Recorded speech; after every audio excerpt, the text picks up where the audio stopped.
Oke, masih di channel belajar bersama Pak Ki. Berikut ini yang bukan peran nanoteknologi dalam mendukung gerakan kimia hijau adalah mengembangkan sintesis model baru dengan menggunakan partikel nano untuk mengurangi bahkan menghilangkan limbah produksi.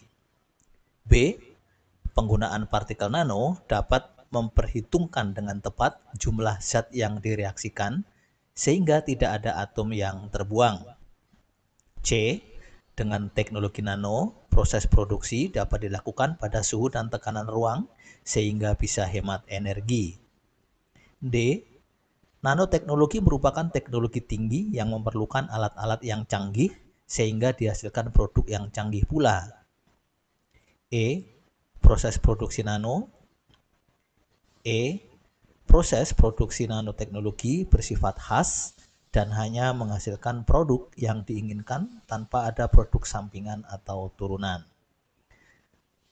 Pertanyaannya adalah yang bukan peran nanoteknologi. Oke, kita lakukan pembahasan. Beberapa penerapan nanoteknologi yang mendukung 12 prinsip kimia hijau antara lain yang pertama, pencegahan limbah. Pengembangan sintesis model baru dengan menggunakan partikel nano dapat mengurangi bahkan menghilangkan limbah produksi.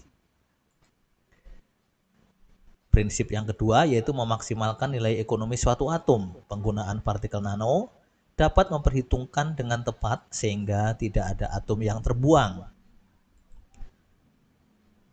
Prinsip kimia yang ketiga yaitu proses sintesis kimia yang lebih aman.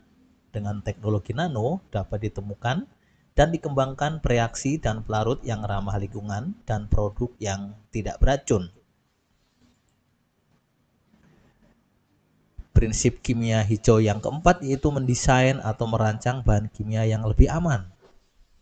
Nanoteknologi berperan membuat bahan yang mempunyai sifat fisik dan kimia tidak berbahaya atau beracun.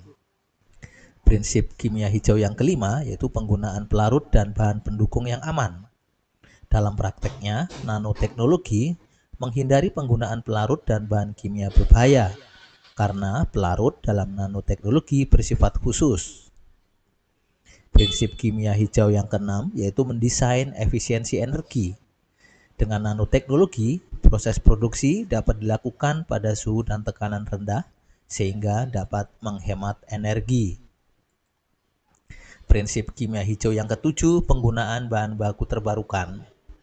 Salah satu hasil nanoteknologi yang dikembangkan adalah penggunaan bahan alam seperti ganggang, tumbuhan, buah-buahan sebagai bahan baku sintesis katalisator.